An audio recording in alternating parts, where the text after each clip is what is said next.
Most are afraid of unknown depths, skirting shores thinking world flat, and with the island girls in celebration of new religion. Somebody let me know when the commercial's done. Nobody led me or said this way. I sailed alone on makeshift raft with wind as companion.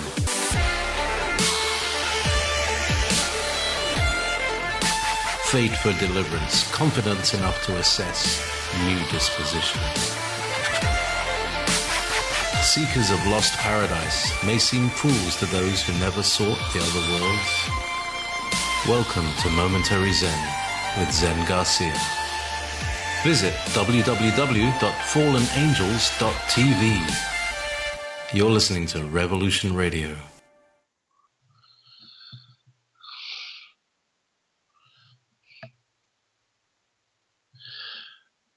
Wickedness came into the world with the first being born of woman, Cain, the oldest stepson of Adam. When God bestowed paradise upon the first pair of mankind, he wanted them particularly against carnal intercourse with each other. But after the fall of Eve, Satan, in the guise of the serpent, approached her, and the fruit of their union was Cain, the ancestor of all the impious generations that were rebellious towards God and rose up against him. Cain's descent from Satan, who is the angel Samael, was revealed in his seraphic appearance. At his birth, the exclamation was wrung from Eve, I have gotten a man through an angel of the Lord. Chapter 2, The Legends of the Jews, Louis Ginsburg. Welcome, friends. I'm your host, Zen Garcia. This is Momentary Zen here on Revolution Radio, and as always, I thank all of you for tuning in from America and around the world. We have, which I'm so very grateful for, but we have audience in all of the English-speaking countries of the world, and so it's a blessing to have our discernment and our work and the things that we've come to revelation upon, to be able to go out there and bless all of you, no matter where you may be, and that each one of us in our walk, in our journey to truth, certainly we have encountered some very strange obstacles and have had to entertain some very weird postulations, but of course, I ask always, and I warn this of everybody, that really we should trust nobody, because in my opinion, most have no real understanding of what truth is and are led astray. Either they are complacent and not really interested in gleaning what it is in the manner that the Most High has revealed it to us, that most people have accepted truth as to the traditions of their fathers, elders, their heritage, the legacy which they have inherited over time and space, and that the lot of what is mainstream thought is certainly has no connection and no resemblance to truth. And so this topic that I alluded to with regard to this passage on Cain having a seraphic appearance, that it was obvious as soon as he was born from many different passages and verses that he was unlike his, who most believe to be his natural father, Adam. And because he had this seraphic appearance, it certainly should have been the first warning to humanity and to everybody across the board that something was odd about Cain, and that because of his differentiation from the other, what became the ancestors of Adam, the people and the children, the sons and daughters that came up of Cain's line, they were considered to be vagabonds, outcasts, and they were to be held separate from what were the generations and the lineage of Adam. And even from the very beginning, where we see he is being ousted, that um, that Adam and Eve warn their children, and they even keep Cain and Abel separate because of a dream which Eve had, where she saw Cain not only murdering Abel but also consuming and drinking his blood. And this occurred after their first offering unto the Most High, when it was on, of course, the festival of first fruits after the Passover and Feast of Unleavened Bread. And yes, they did celebrate those same feast days that are mandated to Israel generations and even thousands of years later, but that they observe the same feast. And so, anyways, um, Adam knew to try to keep Cain and Abel separate. And he knew that Cain was not his child, which is why he named him Cain in the first place, meaning acquired or a possession, an acquired possession, which is what still stepchildren are. But anyways, one of the reasons why I'm going to go into this evening is because, in truth, this key teaching, this one lesson, understanding it and embracing it and incorporating it into your mindset, it will change all of the other aspects of your understanding on truth and making sense of the scripture in a manner which you might not otherwise have been led to. And again, when you embrace it and incorporate it fully as teaching and as discernment into your paradigm for understanding the scriptures, it will bring to light so much of what really is ambiguous, even to this day, when clearly, when you have this knowledge base, it makes undeniable some of the things of which Christ alluded to and spoke about. And I'll share a couple of those things with you as well. And then I'm going to share a story which I've never covered in full because it's very extensive, but I think you will be interested in hearing it. It's a fascinating tale. It's a murder investigation, but it's all connected to this as well. And it was specifically funded by an elitist family, one of those that were born into this Illuminati lineage, and he had always wondered if what they had been taught by their families, that they were different and that they were genetically different, if that was indeed true. And so that sets the premise for this whole investigation. But before we go there, I need to share with you a few things. Specifically, I want to look at John chapter 8, verses 37 through 47, where it says,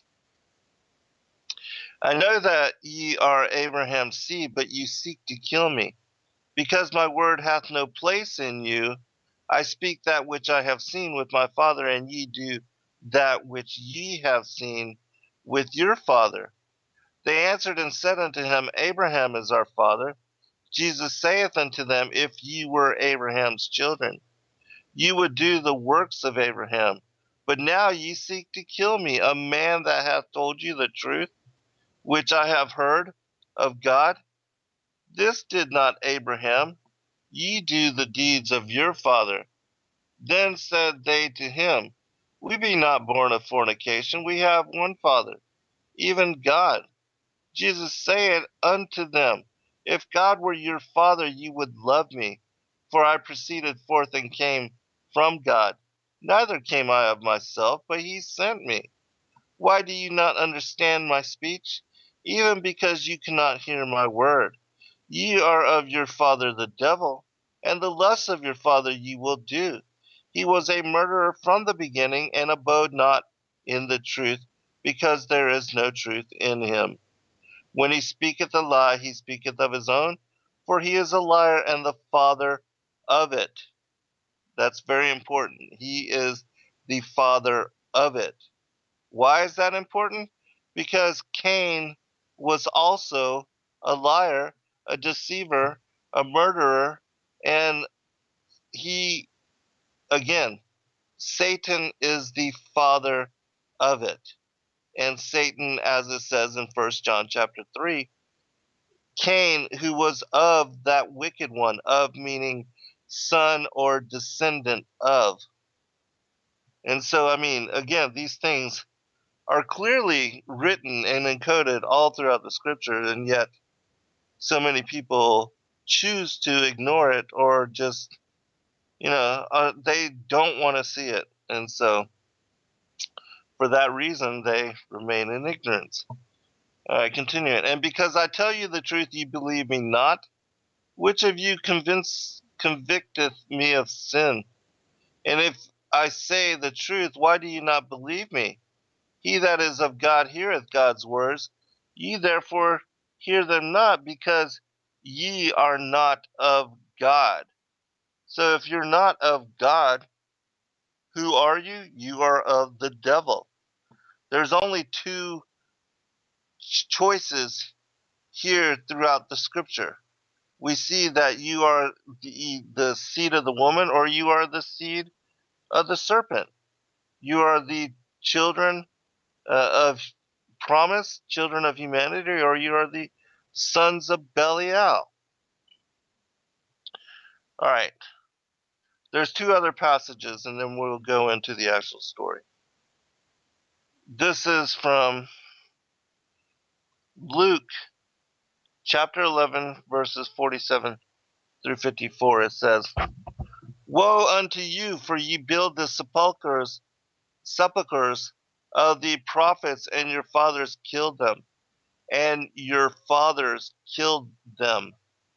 Truly ye bear witness that ye allow the deeds of your fathers, for they indeed killed them, and ye build their sepulchres. Therefore also said the wisdom of God, I will send them prophets and apostles, and some of them they shall slay and persecute, that the blood of all the prophets which was shed from the foundation of the world may be required of this generation.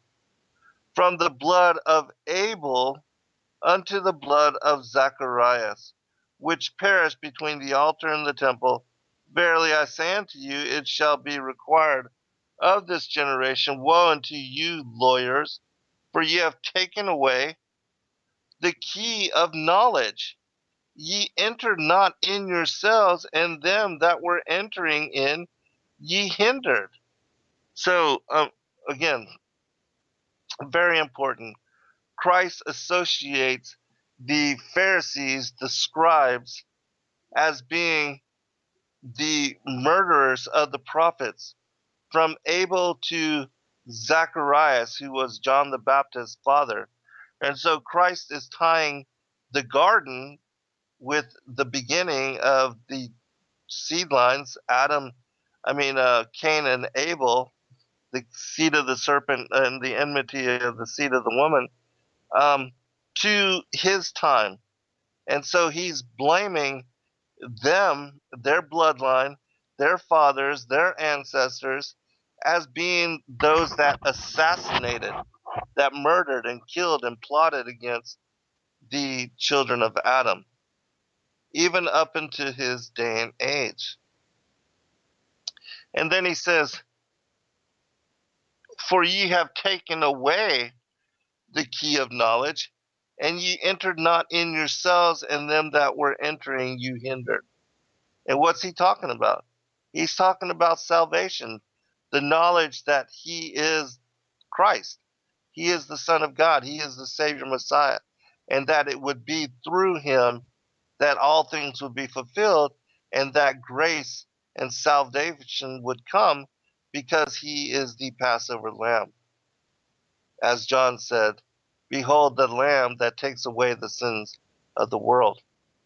And so that's what they hid. They knew who he was.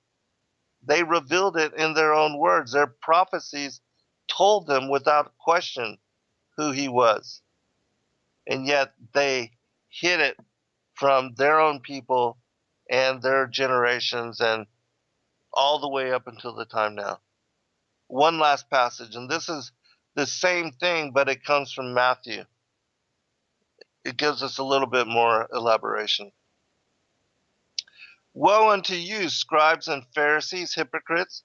For ye are like unto whited sepulchres, which indeed appear beautiful outward, but are within full of dead men's bones, and all uncleanness.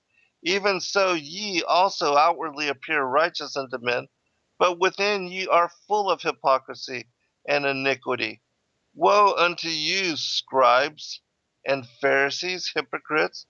Because ye build the tombs of the prophets, and garnish the sepulchres of the righteous, and say, If we had been in the days of our fathers, we would not have been partakers with them in the blood of the prophets.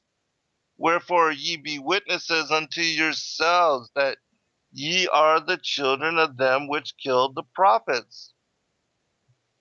Fill ye up then the measure of your fathers.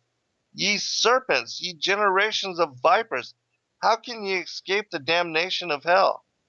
And so here he associates them to serpents and to vipers.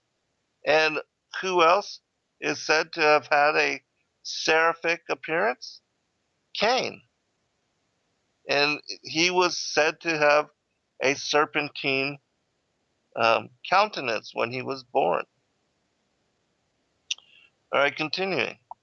"Wherefore, behold, I sent unto you prophets and wise men and scribes, and some of them ye shall kill and crucify, and some of them shall ye scourge in your synagogues, and persecute them from city to city, that upon you may come all the righteous blood shed upon the earth, from the blood of righteous Abel unto the blood of Zacharias son of Barachias, whom ye slew between the temple and the altar." And so nobody even knew that, but he knew it. He knew who had killed John's father, the high priest Zacharias. And he knew that they were conspiring to murder him. So he knows who our enemy is. It's the sons of Adam, the children of light, which have had this knowledge taken from them and hidden from them. "Verily I say unto you, all these things shall come upon this generation." And so, again, we are shown exactly who it is are the murderers.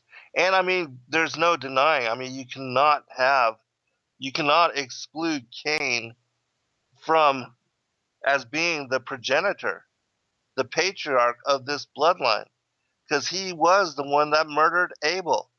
There's no question about it. So anybody that denies serpent seed, ask him to explain this passage. because you can't explain it unless you open yourself to it as possibility. Because again, Christ is telling us who were the murderers of the prophets, and then he gives you their lineage from the time of Cain and the garden, the very beginning of it, unto his time. Because some of the Pharisees that were there and that were looking to murder him were the very ones that had murdered Zacharias. And that's what he's alluding to in this particular passage. All right, so with that in mind, I want to revisit a story, and I'm going to give you the link for it, just in case I don't get a chance to finish it. This was an alert that was put out a long time ago. Let me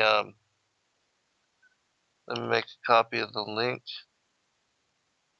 and I will put this in the show description as well. But I'm gonna post it in the chat room. This was a Steve Quayle alert that was put out. Oh, happy birthday, Gina! And thanks for being with us, sister. It's good to see everyone. Causation, Shane, Stephanie, Laurel, Gina, Olive, and Piney, Guy, Steph, and Stephanie, and the rest of you that are in the chat. We appreciate all of you being here. And so this is going to be a very interesting story. It came out a very long time ago. And as I said, it's a murder investigation. I'll give you the backdrop of the story. You can read, it's very long. As you see when you open it, it's in several different parts. I've never covered the fullness of this in a show, and so we're going to try to get through it this evening. It says, life as an investigator is like a box of chocolates. Intelligence source. This is several different parts. And it's basically an individual that was hired. He was hired by, I'm going to have to maximize this, hold on. A geneticist to confirm whether the children of Cain truly were different in their DNA genetic makeup.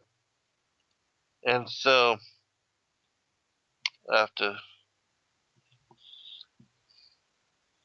maximize this 1 second. Okay, I had to post this into a document file because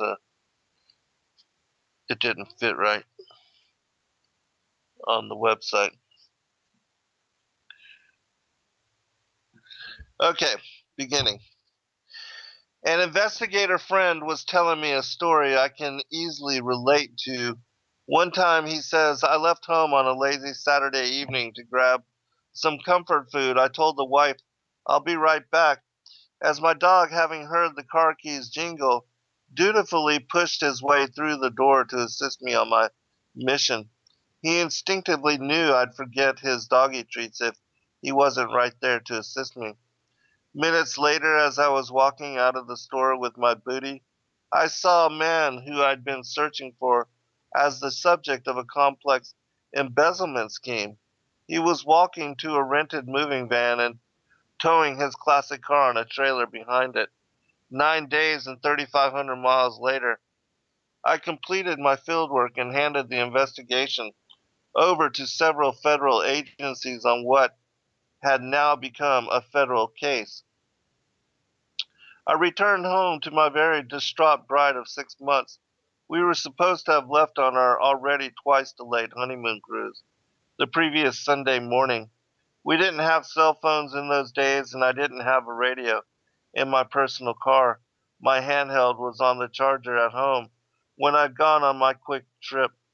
My first call came during a brief fuel stop at 4 a.m. the next morning.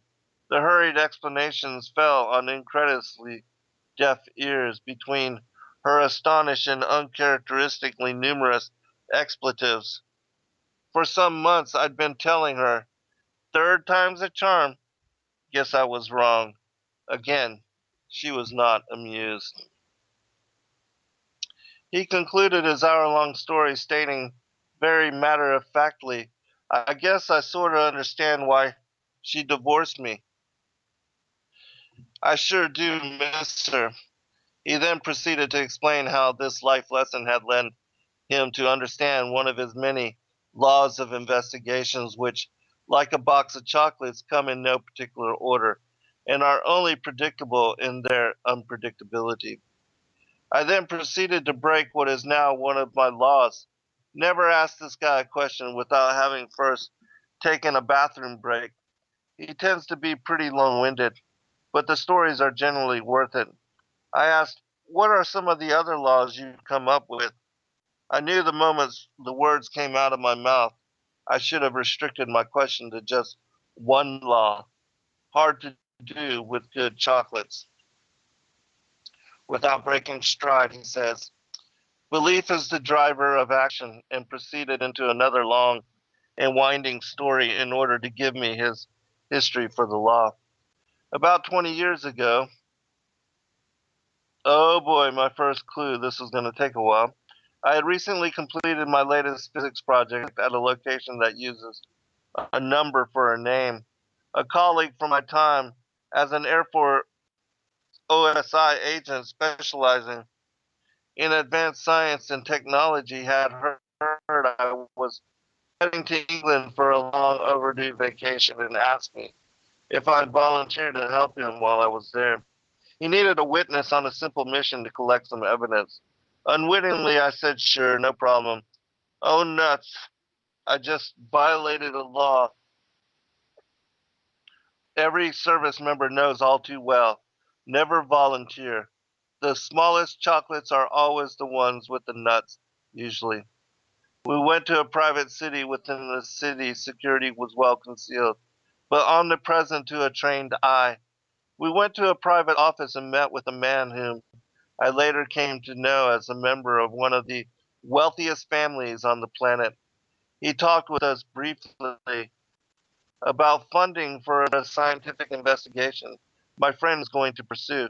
He invited us to dine with him at his residence later in the evening. In the interim, my friend proceeded to tell me how the man had apparently had a near-death experience during a medical procedure. He apparently had a Pauline-like angelic encounter during which opaque and serpent-like scales had fallen from his eyes in the presence of a divine messenger. Layer after layer of lies and deceptions dissolved before him.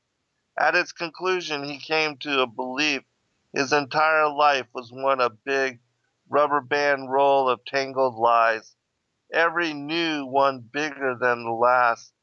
He'd resolved to turn to a new way and set out to change his life and the world. After dinner, we collected blood tissue, hair, and oral swabs. He had recently had a dental procedure and had saved a tooth, which he dutifully preserved in a small paper bag in his freezer.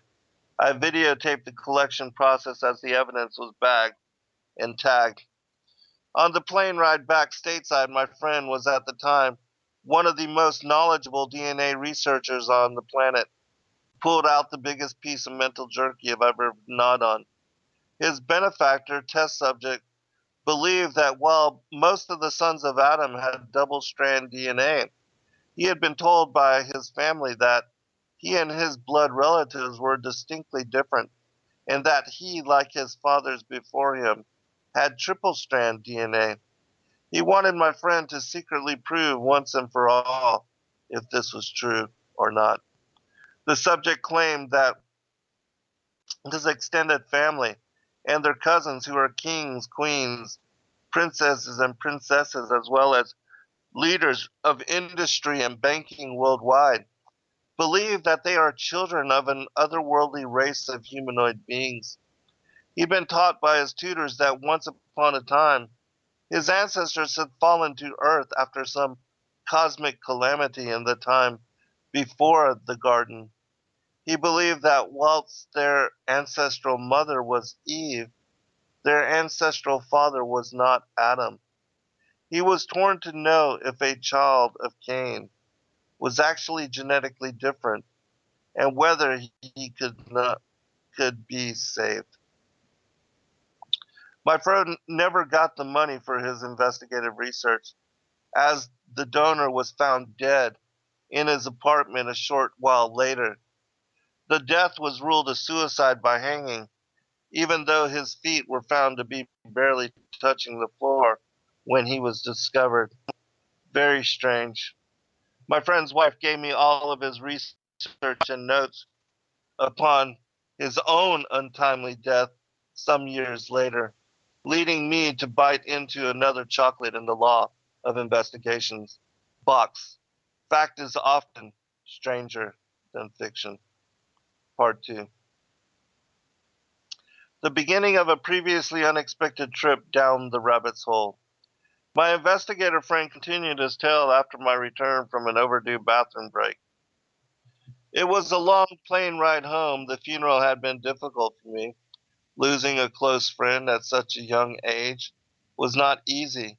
Because of the nature of his work and mine, our talks had mostly been cryptic and necessarily too few and too far and few in between. His young wife had only been with him a short while. Much of his early years and most of his real life were completely hidden from her. Need to know type of stuff, and she didn't. So she didn't. Flash drives were common then. A removable hard drive sat in the open briefcase on the seat next to me in what originally had been a box of Christmas cards. A lone card sat on top of the unusual assortment of contents. Its picture It pictured a cat who had apparently licked the socket of a strand of Christmas lights that its owner was stringing atop a tree. It was a snowy setting in front of a festively lit home.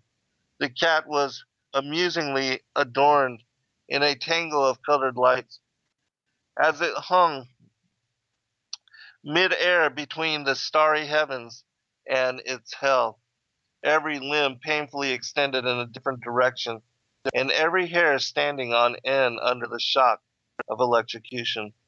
A similarly shocked dad was teetering atop of his now tipping ladder next to a window where small children and the wife, mouth agape, watched helplessly. An old hound dog lay on the porch nearby, barely raising one eye to take in the entertainment.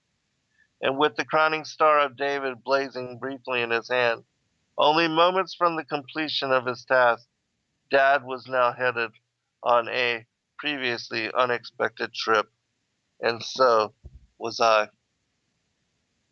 Although the sticky note affixed to the top of the box stated simply 107, an operational code name I was once known by, the card, when opened, stated my Christian name simply with the following brief message: do what you do. I'll expect a complete report when you get here, since if you're reading this, I've already gone ahead. He signed the card Slowpoke. That was a name I had given him once when we were young and brimming over with life and innocence. Reading the note, my eyes uncontrollably began to tear up. I suddenly felt much, much older and alone. I dwelt on the card, his note, and our very unusual lives. For the rest of my long trip home, good friends, old friends, aren't easy to come by. When I arrived in my city, I was very backed up in my work and I couldn't really look at what I had for some time. For one thing, I didn't immediately know how to access the hard drive. And when I did, the information was password protected. And he seemingly hadn't included a password with the box. It was quite some time later that it occurred to me that he actually had, and that was the true reason for the catchy card at the top of the box. Yeah, he was right, and I was slow. It was all there, his contacts, his drawings and descriptions. His technical analysis was not easy to read, but I had enough more than general knowledge to follow his work. He traveled covertly to meet with specialists, including one Nobel laureate, to get their opinion on his observations and analysis. He'd even met with some very prominent religious authorities of varied beliefs to get their take on the possible implications of what he believed he had found. He was exceedingly careful and always traveled under some other role and purpose, and only as a peripheral inquiry brought his real questions to bear, conscious of the dangerous sensitivity of the subject at hand. Near the end of his notes, I came to a page titled Conclusions, followed by these lines. This is a murder investigation, which was then followed on a separate line written in capitals of murder by a serial murderer. He then went into several pages of a long diatribe of identifiers and details that only recently have begun to make sense to me. Under a new heading, followed the blood trail. At first, he noted that the DNA strands he was examining seemed to be wound more tightly than normal. You see, there are normally 10 rungs per complete twist of the double helix strand in normal human DNA. In his analysis of our subject's DNA, taken from his blood samples, he found intermittent sections which appeared to be wound more tightly, with only 9 rungs per complete twist, 9 being an unusual and noteworthy number, always turning and returning to itself. I thought to myself, that doesn't seem to be that unusual. Everybody I know seems like they're wound too tight. Simultaneously, he observed and documented what he at first believed to be the foretold third strand of the subject's DNA. Upon closer analysis, he came to an entirely different and unexpected conclusion. Our subject had been lied to. It wasn't a third strand at all. It was a silvery thread-like, semi-transparent, serpentine-like parasite of infinitesimally small proportions. He observed that it was entangled, intermittently hopping back and forth between the normal double helix strands. It appeared to him that as the parasite grew, it continued to wrap itself like a bean of ivy-type vine plant will attach itself to any available protrusion. Unlike a normal snake or worm, this parasite had little hooks like protrusions that did seem to lend themselves to a gripping type attachment all along the strand. His notes described them all as alligator or dragon feet, but only for his amusement, not because they were that actual form. Occasionally, he noted that it appeared that some of the threaded parasites seemed to connect to adjacent parasites, creating what appeared to be tiny nets. In his notes, my friend penned some personal thoughts after having considered his observations and the source of his DNA materials. He thought of the Vatican's pronouncement that the aliens are our cousins, and the Vishnu teachings of a time when gods flew in spaceships and destroyed whole cities in a single blast. He even had notes about Elijah being caught up in a chariot of fire. Maybe he had misread or misunderstood the entire history of his Bible.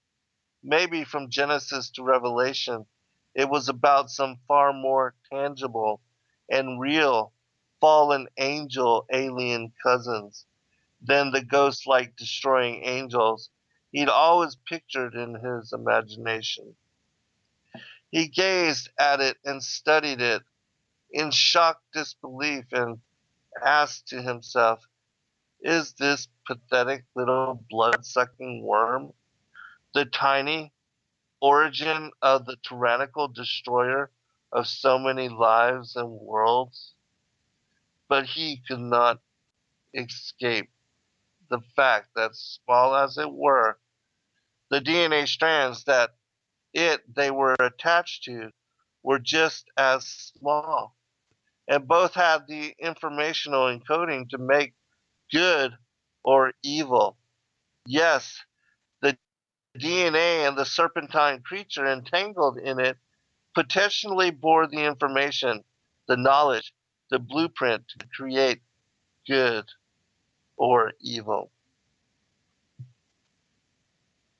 My investigator friend continued, I remembered the time I had sat with a hard, cold desk under my arms as I stared back into the false Cheshire grins surrounding that mouthful of fake pearly whites.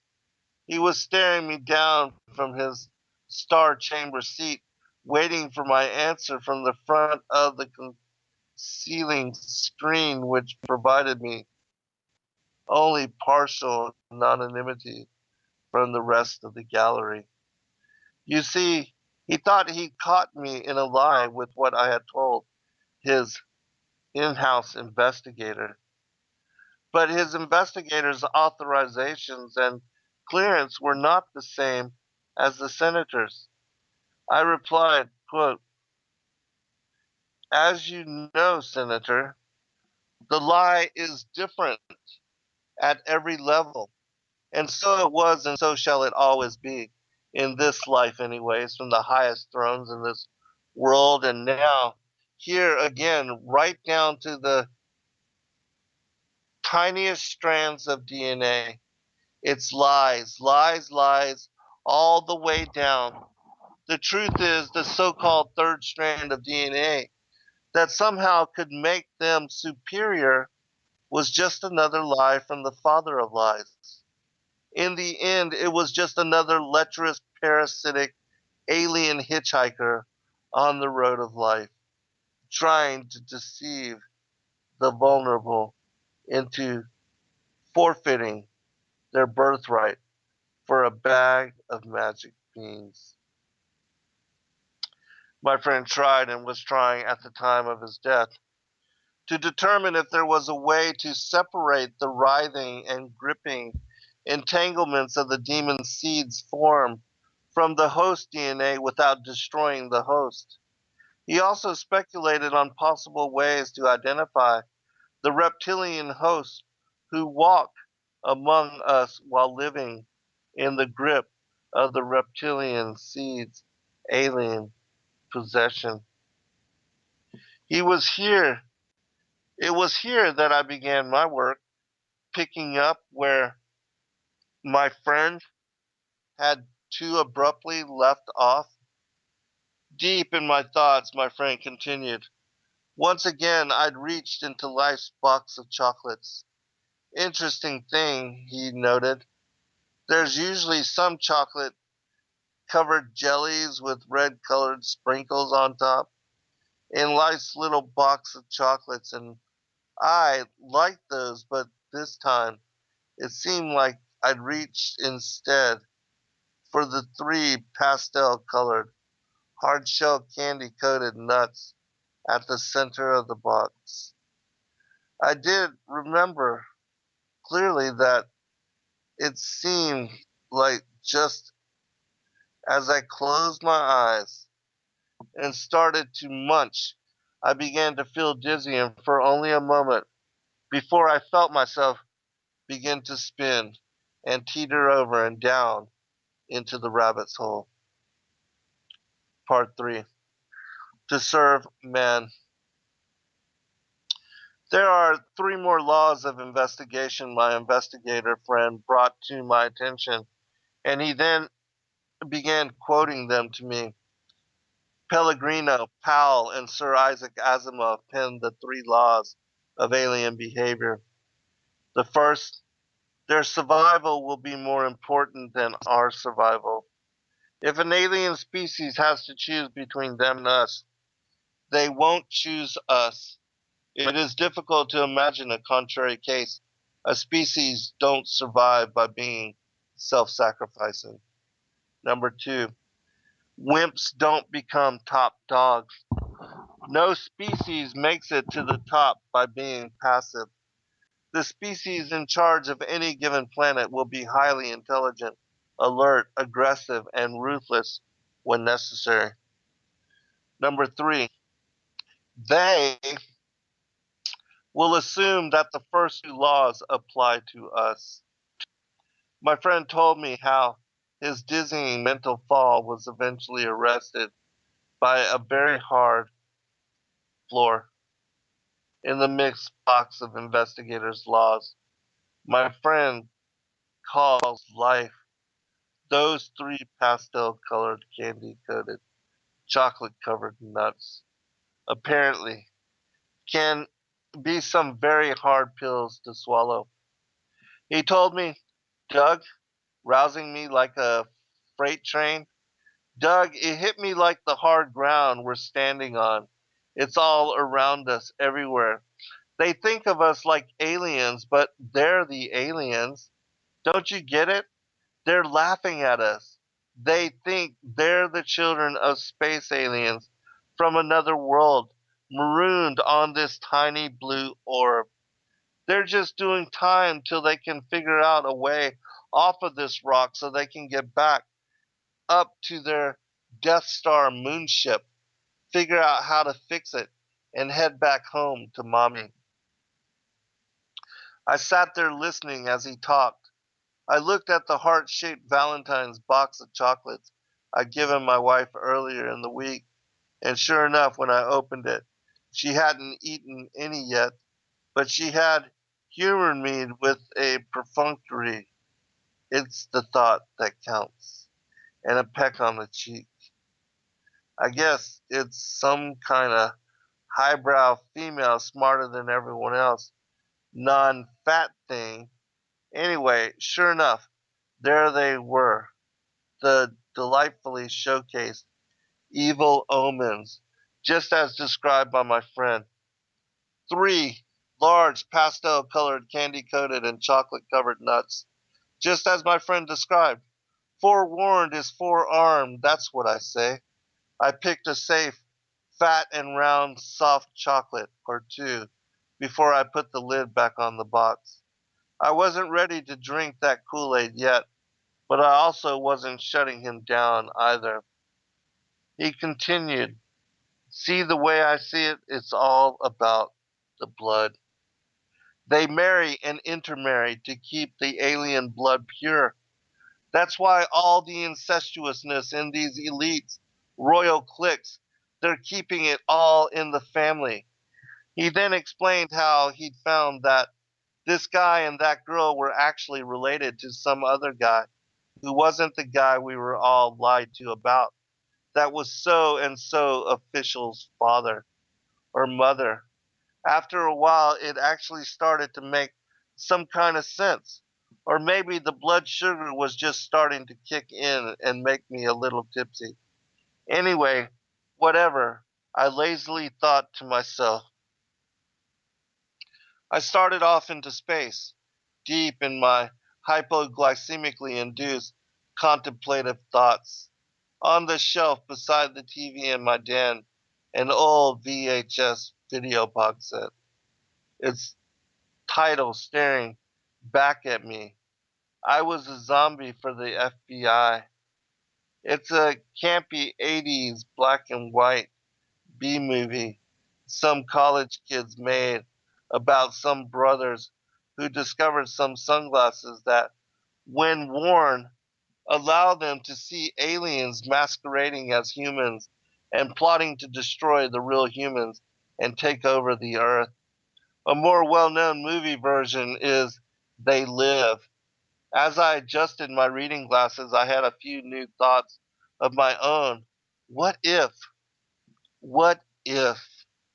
Then rousing me again out of my darkness with his now booming voice, my investigator friend said, "It." And then he said it again, and more slowly and decisively.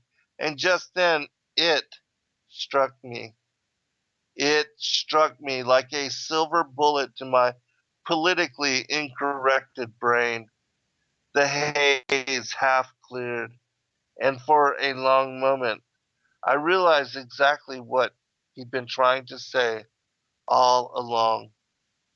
The clouding scales began to fall from my eyes also, just as they had for our subject in his near death experience. I briefly thought, am I on the verge of my own diabetic induced coma? Perhaps, like our original subject, I was having an near death experience of my own. I reached for the water on the table beside me, but it was actually the grandkids' Kool-Aid.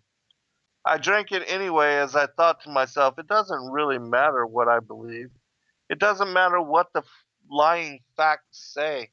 It doesn't matter what any technical analysis reveals. It doesn't even matter what the religious sages thought or believe. It only matters what they believe. Because our original subject and his relatives, who are kings, queens, princesses, and princesses, as well as leaders of industry and banking worldwide, believe and act as though they are children of an otherworldly race of humanoid beings. But not human only, hybrid human, more than human, superior alien humans. Our subject and his kin had been taught by their families and tutors that once upon a time their ancestors had fallen to earth after some cosmic calamity in the time before the garden. He believed that while their ancestral mother was Eve, their ancestral father was not Adam. They believe they are our humanoid cousins, superior, hybrid, half alien, and only half human. They once reigned from Olympus and were pharaohs. Whatever the real truth of their history, their belief, uh, I think we are at commercial break.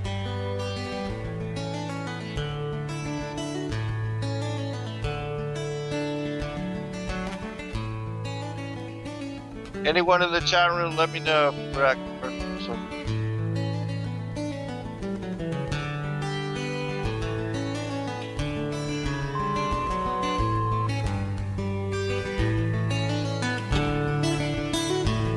I believe so. We'll pick it up on the other side.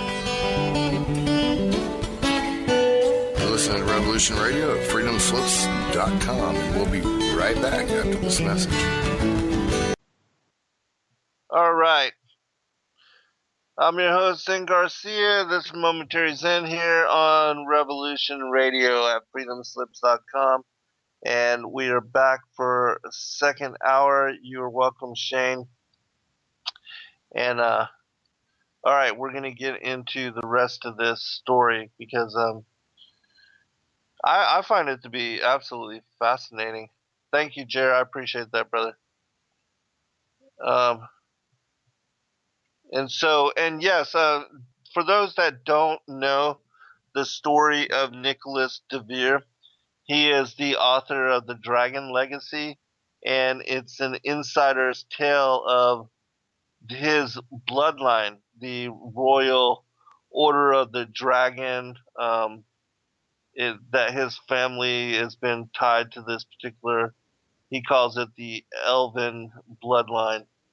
Um, but of course, they're the descendants of Cain.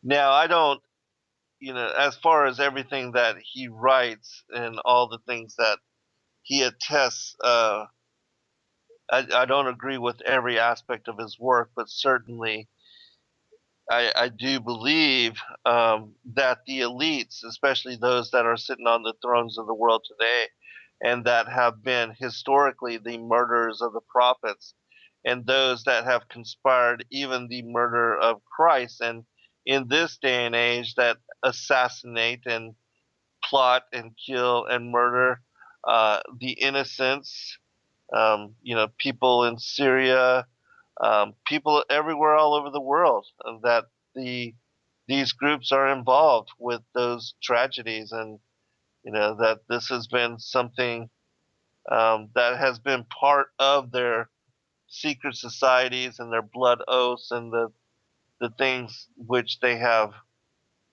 trafficked in and been involved in for hundreds of years. All right, so continuing now. They believe they are our humanoid cousins, superior. Oh, one last thing with regard to Nicholas de Vere, and the reason that I brought his name up is because, according to what I understand, is that upon releasing his books and speaking about and talking openly about these kind of things, um, he was murdered, and in the same manner that he was hung, but his feet could still reach the floor.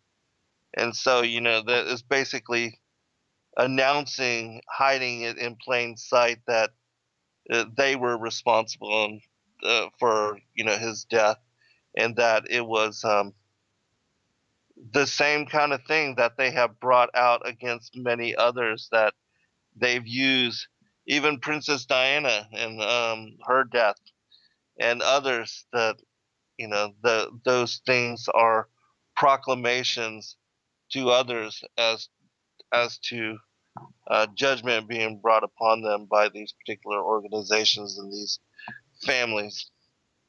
All right, continuing. They believe that they are our humanoid cousins, superior hybrids, half alien and only half human. They once reigned from Olympus and were pharaohs. Whatever the real truth of their history, their belief is the driver of their actions. Being the true believers they are, they will continue to operate in accordance with their belief and the laws of alien Darwinian type survival. That's why they interbreed, to maintain the purity of the bloodline. That's why they secretly meet and connive to pass power between themselves. And that's why they must fool the rest of mankind into wars of self destruction and death, so that we may be forever enslaved to their lusts on this prison planet, till death do us part. More than afraid, they know in their hearts this is a fight for survival. The fight for survival. It had begun, just as my friend had said, as a murder investigation, starting with the first murder, when that Luciferian demon dad had first whispered of the evil deed to his willing child, Cain.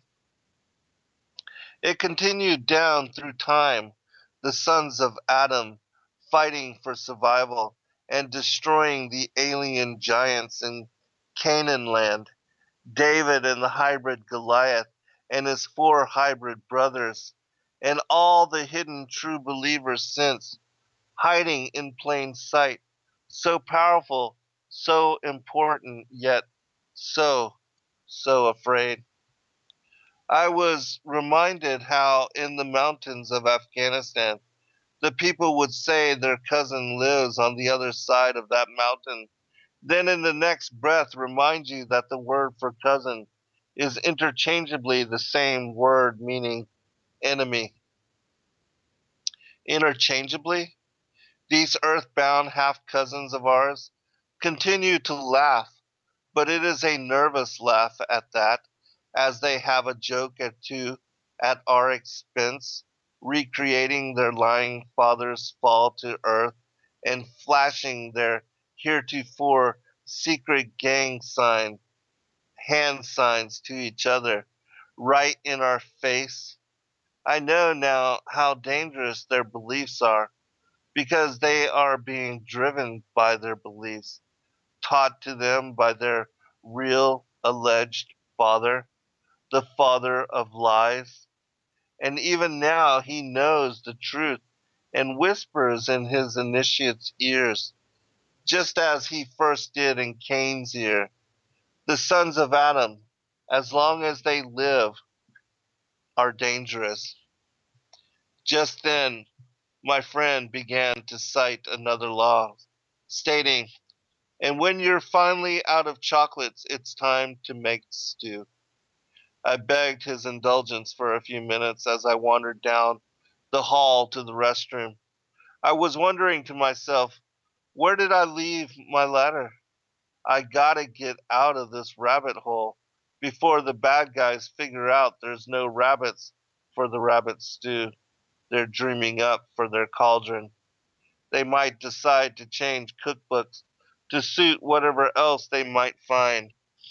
Yes, there it is, I thought. They thought to serve man. February 21st, 2013. And so you can see that this knowledge has been out there for a very long time with regard to the elites and their knowing association to Cain and to his bloodline. That it's very clear from the words of Christ, even in the passages that I shared with you in John chapter 8, verses 37 through 47, in Luke chapter 11, verses 47 through 54, in Matthew chapter 23, verses 27 through 39, that if you read First John chapter 3, the entire book is about the distinction, the differentiation between these two bloodlines. And not only that, but the entire Bible is about the differentiation between these two seed lines, the seed of the woman and the seed of the serpent. And so, you know, uh, one of the best places to get greater clarity on this, and so many people say, oh, there's nothing in the Bible that speaks about the devil having children or Cain being his seed, which that's completely false. There's so many things connected all throughout the scripture which allude to and elaborate upon this, what Christ called something that was hidden since the foundations of the world. That this knowledge, this teaching, for whatever reason, it is completely condemned and ostracized. And those that share it and that have knowledge of it and that allude to it, we are overwhelmingly condemned, ridiculed, and judged and labeled as protagonists and heretics and blasphemers. And yet, you know, because of course many of you know that a lot of people have come out against me for not only this teaching but others that I support in sharing the truth that I have come to discernment upon. But that many of these individuals, when they criticize and condemn me, and I ask them to debate me on it, they refuse to do so. When I simply ask them to share discourse, to go chapter by chapter, verse by verse, in sharing our differing opinions on this particular subject matter, to do that, they absolutely will not, because, in my opinion, the evidence is so overwhelmingly against them with regard to the truth. And so the only way that they can hold on to their opposition and their um, perspective is to ignore it and to not examine it in any kind of depth. Because if you do so, again, it is undeniable. And so many people go to Genesis chapter 4 and say, "Oh, that's the trump card. Adam knew his wife Eve, and she brought forth Cain and said, 'I have gotten a man from the Lord.'"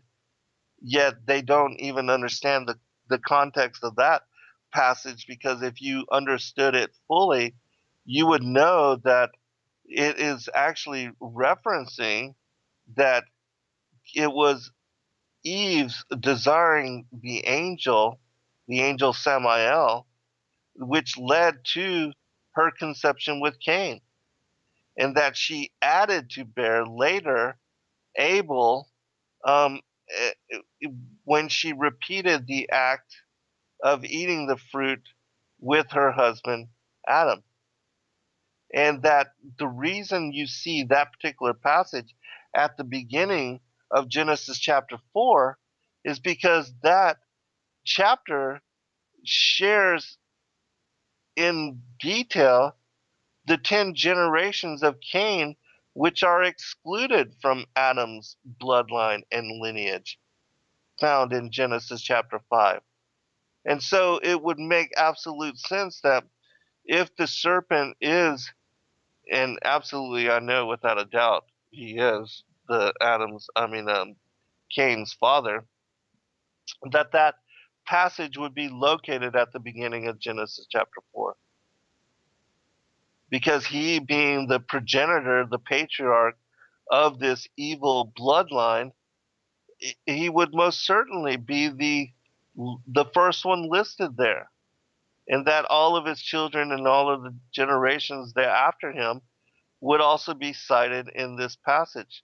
In this chapter. And then we have immediately with the beginning of Genesis chapter 5 a reflection on Seth, because Abel was murdered by his half brother, Seth being born in the likeness and similitude of Adam. And that was Adam's second son, as it says in Jubilees chapter 4, verse 7.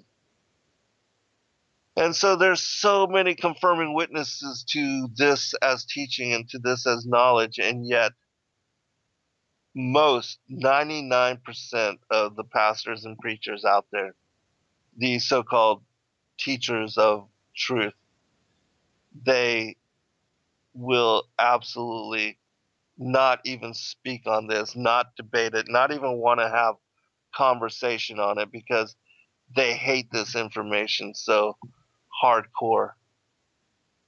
And yet, again, in my opinion, it is declared openly and multiple times by Christ, which, even just reviewing Matthew chapter 13, it's undeniable that there's so many parables alluding to this, to the distinction between the seed of the woman and the seed of the serpent.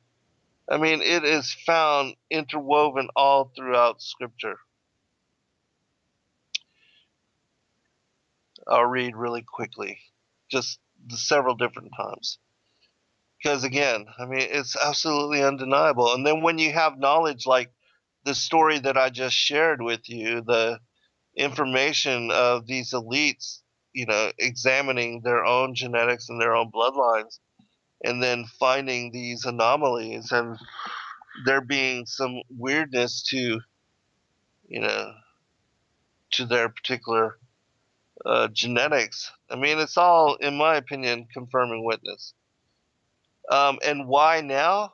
Because this is absolutely critical for us as the children of Adam, the seed of the promise, to understand who our enemies are and why it is that they've been warring against us for so long, and why it is that they are so determined to murder us, and why it is they are so dedicated to the devil.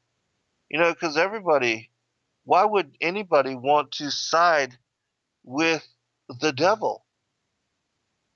Well, if you are his child and you are born of his blood lineage, and it's through your families that the world is run, controlled, and the banks maintain, and the Ponzi scheme um, perpetuated, then having all that power, all that authority, all that control, and for those that consider themselves above the law and that can indulge in all kind of abominable pleasures and lusts and things of that nature, which just boggles the mind of those of us that are rational and that can't even comprehend, their involvement in pedophilia and raping and punishing their own children. I mean, it's absolutely sadistic and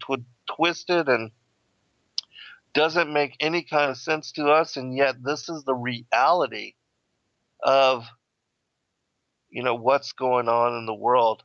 Laurel had told me earlier, called me and told me about recently.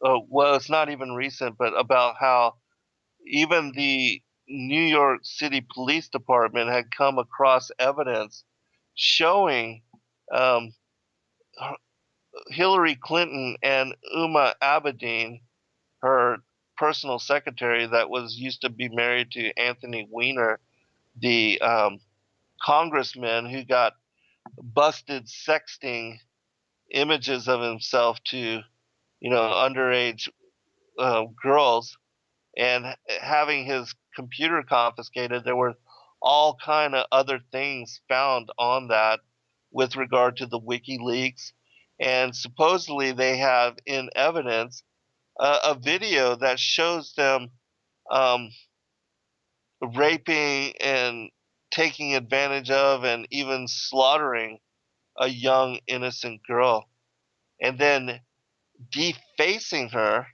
if I understand correctly, defacing her and wearing her face as a mask, and then drinking the blood of this innocent girl who being terrorized over time had all of her endorphins flood her blood, and they drank it as a drug. And that this has been something that the elites have been involved in for a very long time. Nothing new under the sun. That even in Malachi chapter 3, it speaks about how, or I think it's Micah chapter 3. In the scriptures, it talks about how they were involved in flaying the skin off of the, the different people, and preparing them as pot, as stew, um, preparing their flesh as stew for the cauldron. And this is in the scriptures. I'll read it to you for those that don't believe it. It's Micah 3. It says, "And I said, Hear, I pray you, O heads of Jacob, and ye princes of the house of Israel. Is it not for you to know judgment, who hate the good and love the evil, who pluck off their skin from off of them, and their flesh from off their bones, who also eat the flesh of my people, and flay their skin from off them, and they break their bones and chop them in pieces, as for the pot, and as flesh within the cauldron? Then shall they cry unto the Lord, but he will not hear them. He will even hide his face from them at that time, as they have behaved themselves ill in their doings." And so here, God is telling you the kind of abomination, the kind of involvement that they are in with, you know, eating the flesh and cooking up people for the pot. I mean, again, nothing new under the sun. And this is the kind of thing that continues even in this day and age, and that is perpetuated by the elite. So the insanity is ongoing. It's ongoing. And so, I wish that the New York Police Department or the FBI or somebody would act upon the evidence that has been uncovered.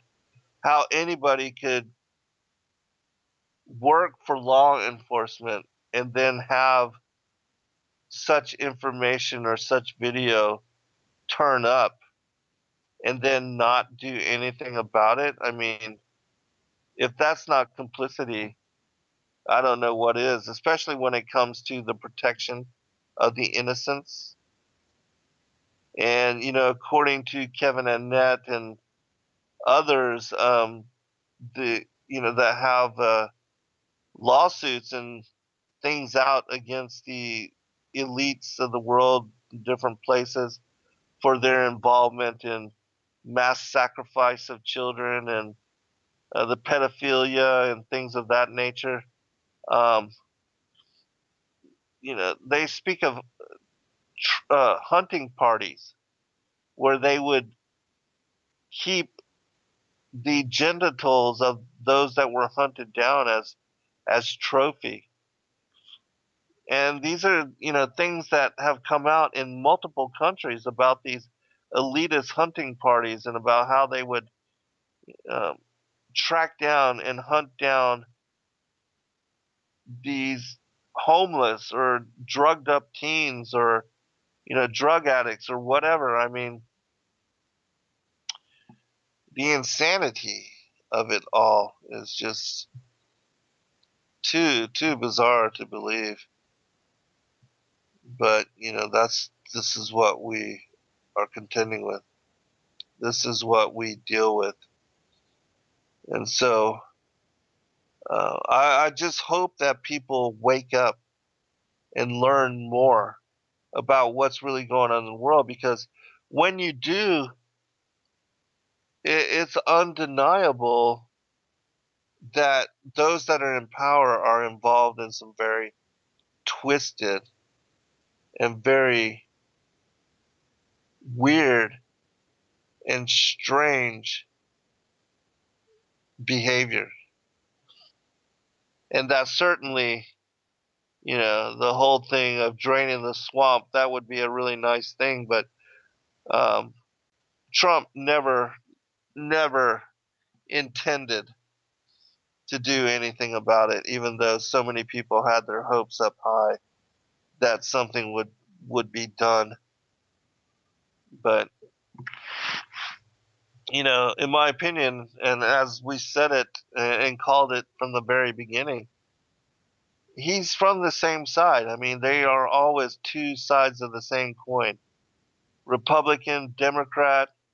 I know so many people had, hope that he would be different and that there would be, almost like Obama when he first entered office, and how everybody was filled with hope and change, and they thought, we'd be on a different path, and he was going to stop all the domestic surveillance and all the Patriot Act abuses and all that. And no, none of that happened. He followed the same agenda. He expanded the deficit greater than any other president before him, even George Bush. And George Bush, and when he was in office, his 8 years, when he wrecked our economy, and he borrowed more money than all the other presidents before him. And then Obama, when he gets in office, he triples that, what George Bush spent in his 8 years in office. And we went from a surplus from the time that, because Clinton, he shut down the government and forced them to have a balanced budget, which, we need that even right now. I mean, government should not be allowed to pass a budget without it being balanced, and to put deficit upon and debt upon the children of America. I mean, that's, in my opinion, the Federal Reserve, they're the ones that, created all this debt. They should be the ones that own it. They are a privately owned banking institution. Um, they have no concern or care for the American people. And in my opinion, we should not own that debt. They are a private company. Let them own it and deal with it and contend with it. And so, anyways, by the time Obama leaves office, we're so far in debt that there's no way we can ever recover or ever get out of it. And so, we who really knows from where to from here. All right, now let's see. I just want to share a couple other things here with the Matthew 13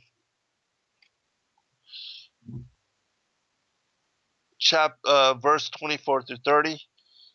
And really, you can start from the very beginning and read the entire, but I only am going to allude to these portions because I know it will take the fullness of the time that we have remaining, and that it will also it's precise to what we're speaking about. It says, "Another parable put he forth unto them, saying, The kingdom of heaven is like unto a man which sowed good seed in his field." And I would invite you also to do an extensive word study on not just Matthew 13, but Genesis chapter 3.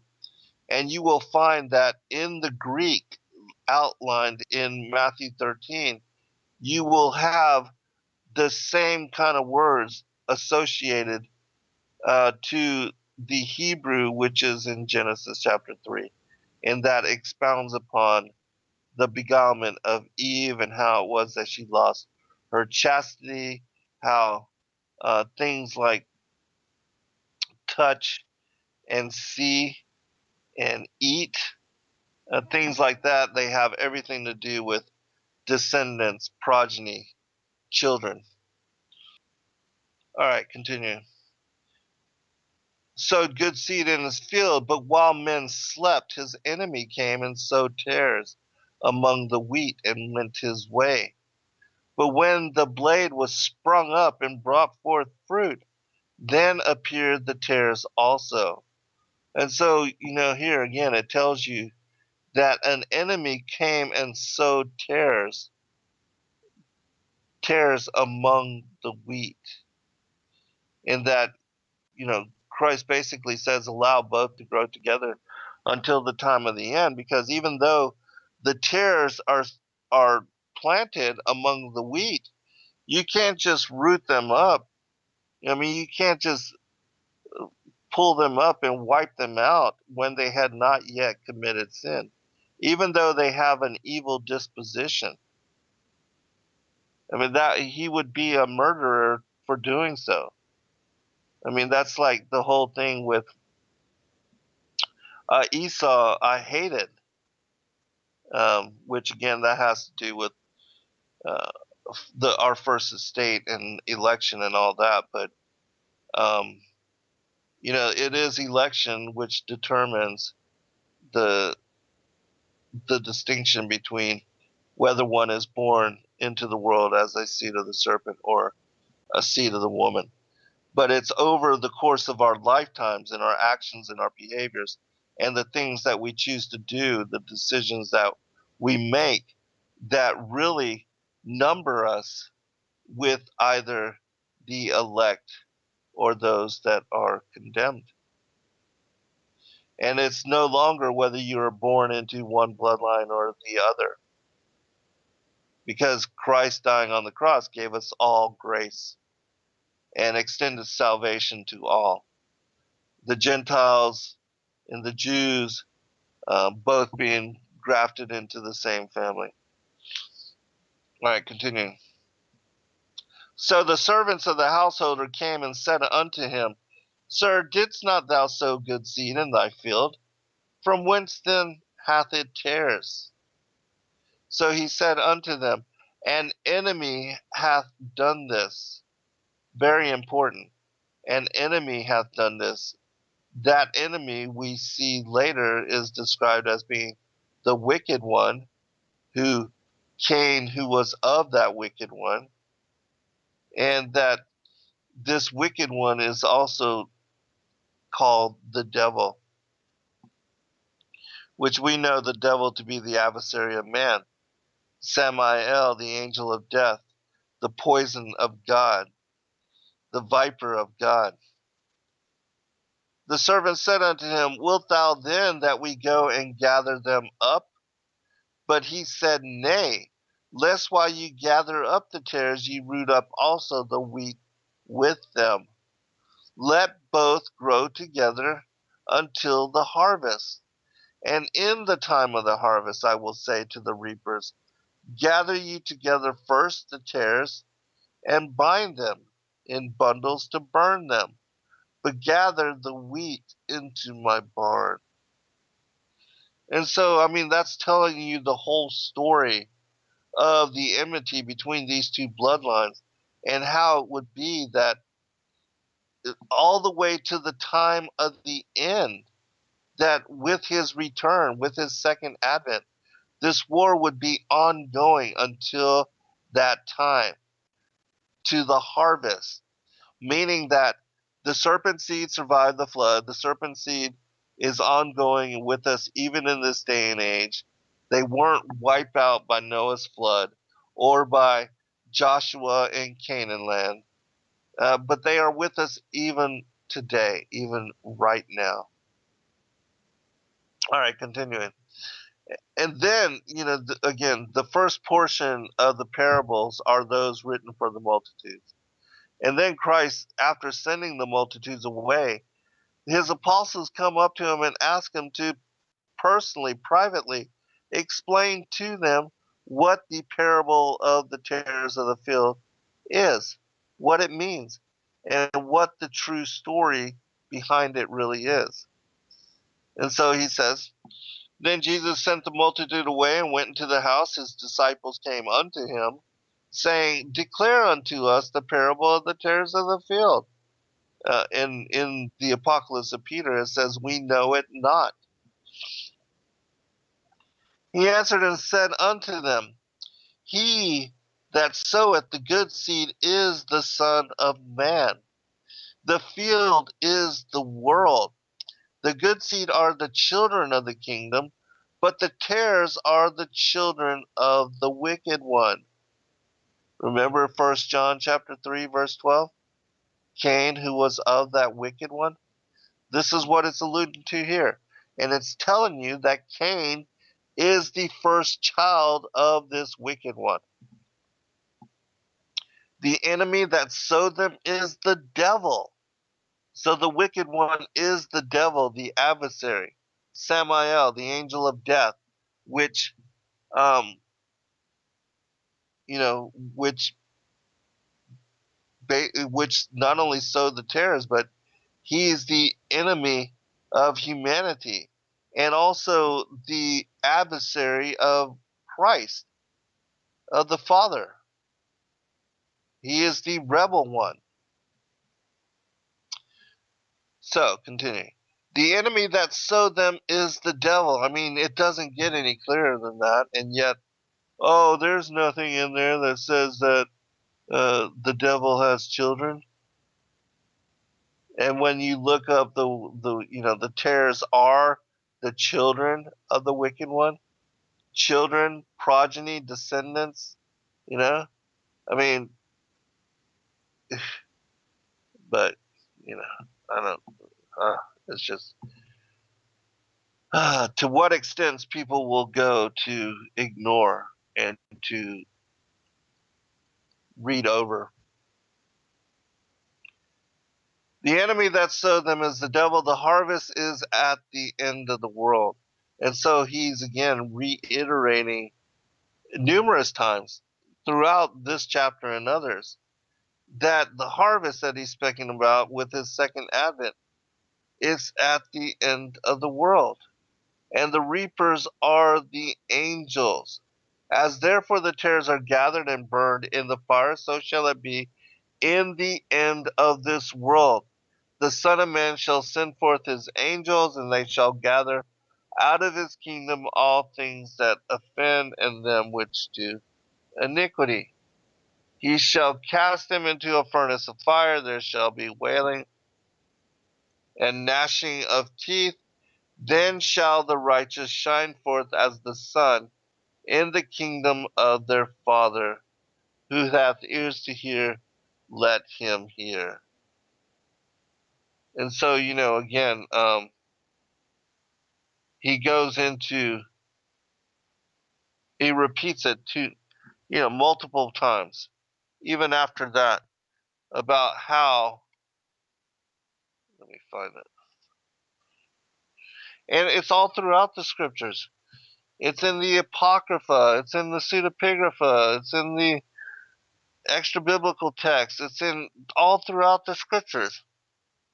There are so many passages which cannot be explained otherwise. A lot of what is revealed in the Nag Hammadi codices is the same kind of thing. I mean, you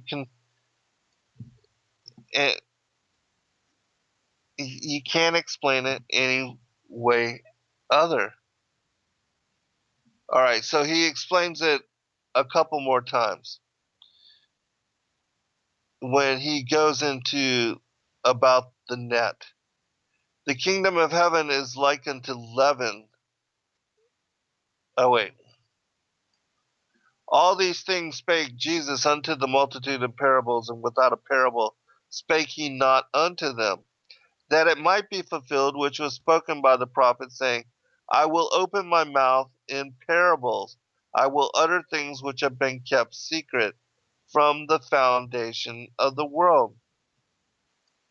And then, the kingdom of heaven is like unto a net that was cast into the sea and gathered of every kind, which when it was full they drew to shore and sat down and gathered the good into vessels, but cast the bad away.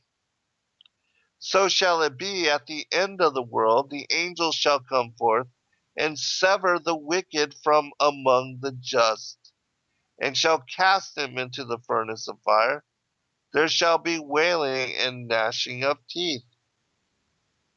Jesus saith unto them, Have ye understood all these things? They saith unto him, Yea, Lord.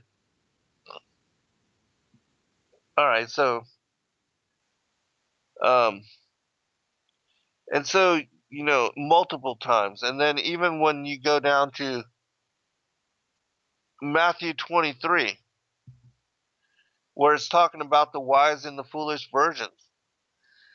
And then it goes into the parable of the goat and the sheep. It's the same thing. And you have taught again the whole thing of, the scribes and Pharisees and being a den of vipers and how they have been hiding the kingdom, hiding the knowledge. Same kind of thing. Over and over, he tells us who the enemies of humanity are and how the scribes and the Pharisees, the lawyers, hypocrites, they are involved with the murder of the prophets. Matthew 25. Okay, after the the parable of the talents, the parable of the wise and the foolish virgins.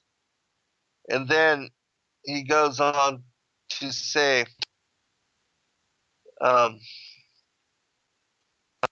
speaking of the division at the harvest, and cast ye the unprofitable servant into outer darkness. There shall be weeping and gnashing of teeth, when the Son of Man shall come in his glory, and all the holy angels with him.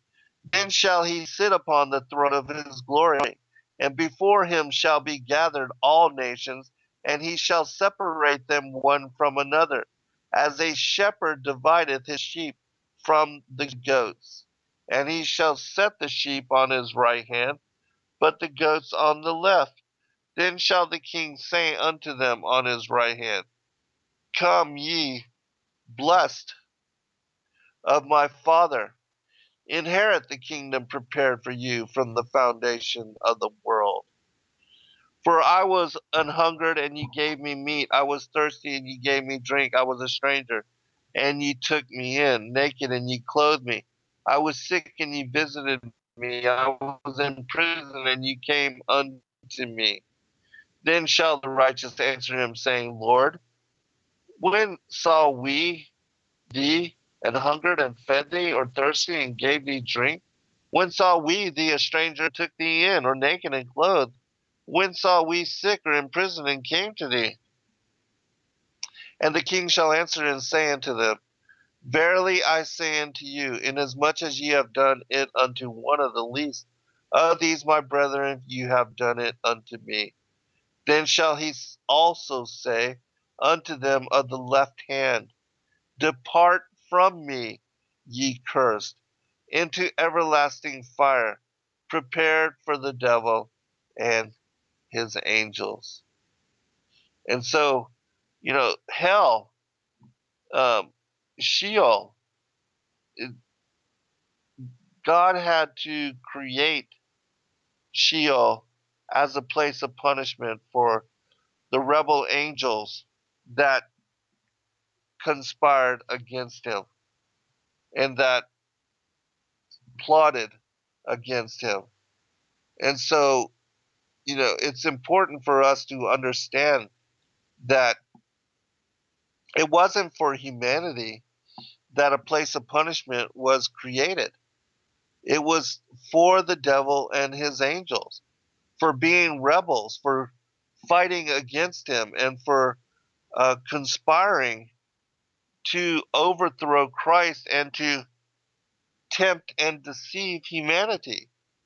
That it is because they have purposely led astray, caused division, created separation and war and angst and the perpetuation of evil, that they have established religions where they offer up children in blood and victim sacrifice, burning them on the altars of Baal and Moloch and Chemosh and Ashtaroth and all these pagan deities. That this is what they have been involved in for a very long time. And because of that, this kind of thing is ongoing even now. And it's because of these kind of abominations, these kind of behaviors, that the elite will be judged extremely. I put out in the Wisdom of Solomon, in that apocryphal text, you read the first 5 chapters, and it goes into great detail how these people and these bloodlines, these families, have been involved in such ritual, in the worship of these bloodlines for so very long. And so, looking at and examining, even with what's released through the WikiLeaks and all these different things, most people don't understand the significance of all that, and they think it's foolishness, to even consider the things that people are bringing forth and revealing in so much about these teachings. But this is the truth. Their involvement in the pedophilia, the Pizzagate, all of that. I mean, that's just the tip of the iceberg. And it's been surprising to me that they have been able to keep a lid on the story. It just shows you how controlled the mainstream and the politicians are, and the Justice Department, and the Attorney General, and it just shows you, how they have traditionally been above the law, and how even when it comes to such abomination as that which we see revealed in this particular story, that even then they are able to skirt, that they are even in this day and age able to escape persecution. And that no matter if you're Democrat or Republican, you toe the line for your friends and for your family members, your bloodline, to keep them out of trouble and to keep them from being prosecuted. Because no matter what party, they're all involved in the same kind of thing. I don't know if those of you know that that whole pedophilia island, Epstein's Island there in the Bahamas, that it was burned down from one end to the other. I thought that was pretty interesting. And so judgment is coming. Judgment is coming. The Most High will bring justice to them, and they will reap what they have sown for so very long. This is why it says in so many places in the scriptures that, the kings, it's the kings that will have punishment poured upon them.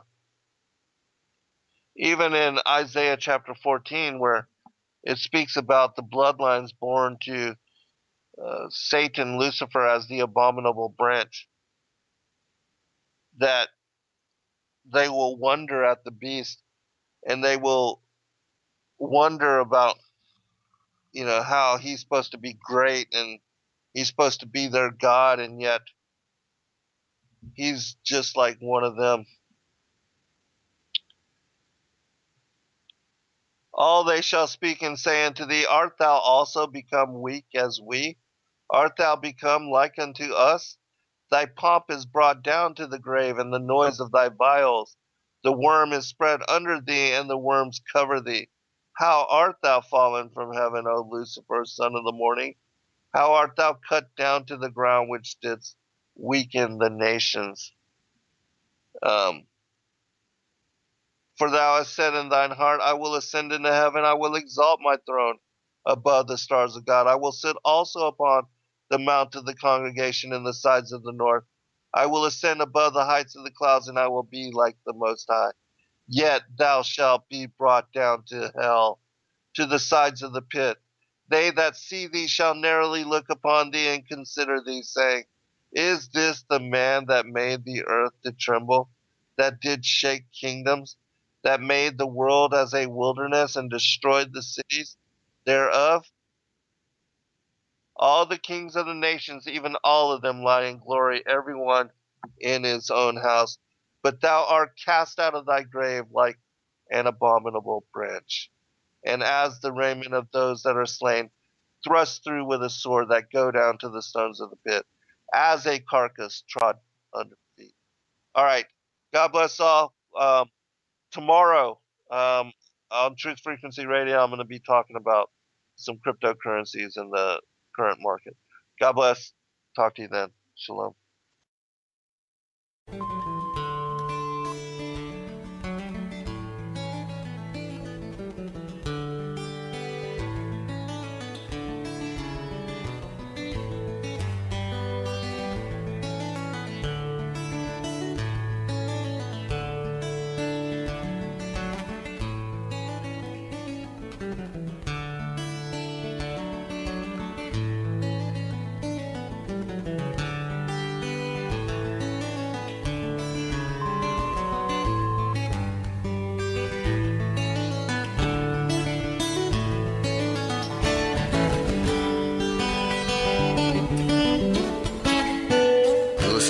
Revolution Radio at freedomslips.com, and we'll be right back after this message.